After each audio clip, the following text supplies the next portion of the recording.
What is up, YouTube? It's Kingfisher745, and welcome to episode 42 of All Hail the King. In this episode, we're going to feature Hybrid at level 9 in PvP. In this episode, we're going to have 3 different team-ups, and trust me, you'll want to stick around for all 3. We may save the best for last. But before we get into the fights, as always, you should check out the From the Helicarrier podcast at www.thehelicarrier.com. And there will also be a link to the corresponding podcasts in the description below. With that being said, on to our first team up of Drax and Hybrid. For this one, we're using the Scrapper costume that has the passive Barbed Spines. This passive says successful enemy melee attacks against his target give the attacker bleeding and immediately hemorrhage. Then Drax in his Guardian costume has Bleeding Heart. This passive says attacks by Guardians of the Galaxy cause hemorrhaging. Add in the Guardian insignia, and this also goes for your agent. So I think it's fairly easy to see where we were going with this team. But of course, you could use the Bruiser costume, which goes incredibly well with Drax. I'm using that costume with a different team in this video, and so I figured we'd stick with the hemorrhage theme for this one. One last thing I do want to note is even though Hybrid seems like an amazing character, there's so much more that you can do once you get him at a higher level. For example, right now at level 9, he can't even equip an E-ISO on his alternate costumes. This definitely holds him back. Then on top of that, we only get one A-ISO as well. So for example, for this first team up, we had to use the shifting A-ISO on his level 9, which I will be using throughout the video, but it also would have been nice to be able to use something like the Quilled A-ISO, which grants Serrated causing Agony or Lasher to gain hemorrhage, which of course causes all applications of bleeding to trigger. But unfortunately for now, we're stuck with only one A-ISO and no E-ISO. Then back to this current battle, it didn't exactly go perfect, but it definitely does a great job of showing bleeds. In fact, without bleeds, I don't even think we would have won this match. The entire time you're going to see that dot tick away. When they start their turn, when they attack, when my agent or Drax attacks, and of course when they hit Hybrid with a melee. Honestly, it's what we wanted to see, bleeding and hemorrhaging everywhere. Right now, Quicksilver has 3 stacks of bleeding, and then unfortunately Psylocke and the enemy agent don't have any. So I guess we'll have to fix that by attacking Psylocke. She is an infiltrator, but she also had flanked, so either way we were getting a follow-up. We take a blast from the past for our trouble, but it doesn't do that much damage, and then we do land our agony, followed by a backstab. At this point, 2 of the enemies do have bleeds, and so right after Psylocke's turn, Drax is going to have to add bleeding to the agent. I mean, we wouldn't want them to feel left out. So first, we're going to use Cry for Blood, which does give Drax Epiphany because of the manifesting A-ISO. Since we know we're going to use that quick action every single round as long as we're able to, it's definitely a good move to add that A-ISO, which grants him a guaranteed crit on his next attack. It crits alright, but it doesn't do any damage other than the hemorrhaging. But as you can see, after everything's said and done, even though we didn't do any damage because of the bleeding and the hemorrhaging, we managed to knock down the agent quite a bit. And then also, when we use the Fire Tornado, it's going to cause hemorrhaging. I have to say, that's pretty amazing. This team, plus the weather control device and the Bruiser costume Hybrid, would really make that quick action into a serious source of damage. But that's not all, we also have the Cruel Glaive equipped, and it causes bleeding and has something called Cruelty. Gains a damage boost after attacking a bleeding enemy, and it stacks up to 3 times.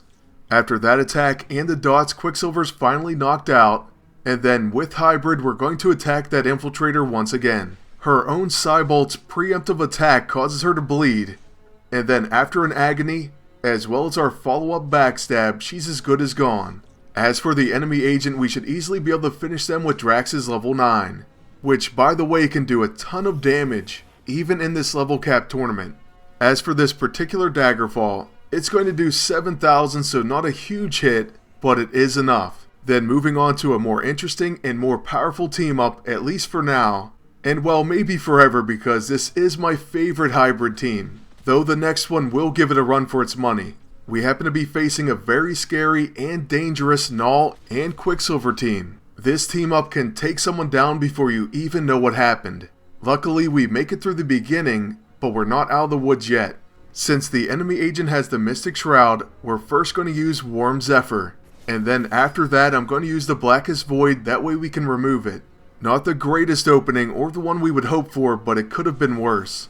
After this, the enemy Null is going to hit us with You're Not Worthy, which could always turn out to be a nightmare. And then he's going to use an early World Breaker.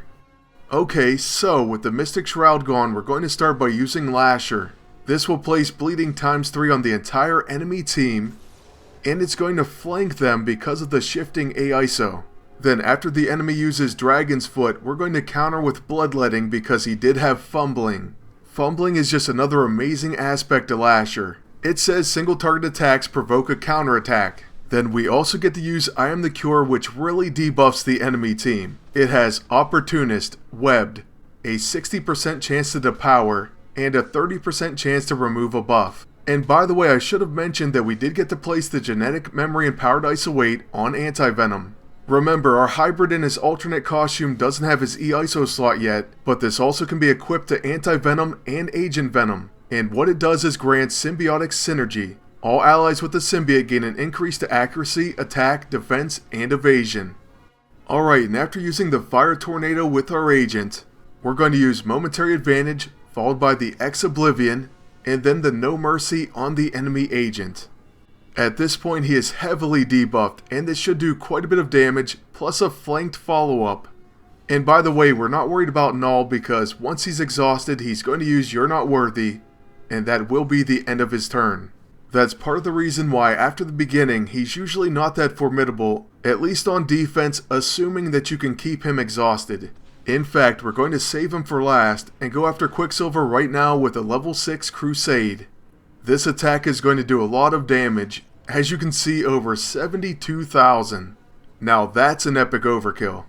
Then with my agent, I'm going to use the Improbability Field as a quick action, followed by a Fire Tornado. Oh, and by the way, the weather control device was actually enhanced. It now will apply Scorched and Frigid after you use it again either on a burning or chilled target. So yes, it's even better than before. But as our final attack, we're going to use the No Mercy, and Null has flank, so a Brawl follow-up is going to finish this match. So then, moving on to our third and final team-up of this video, it is a very fun combination of Rocket Raccoon and an Infiltrator hybrid. Now here's where I wish we could use something like the Red Knight E-ISO, but like previously mentioned, we can't even equip any E-ISO on this alternate costume just yet. Still, we did manage to flank the enemies, which is going to help out Rocket, and there's plenty of tacticians on a Red Hulk and Pestilence Beast team, so we will counter. That causes Rocket Raccoon to fire his level 1, which also has radiation exposure because of the ionizing AISO. Then after using our level 6 Blam Blam Blam, we place Pyrophoric on the entire enemy team. Now one other thing that I do want to mention is Hybrid flanks and causes fumbling with his level 9. That is, if you have the shifting AISO that applies flanked. This alone is going to give our teammates plenty of opportunities to counter and follow up, which will in turn trigger Rocket.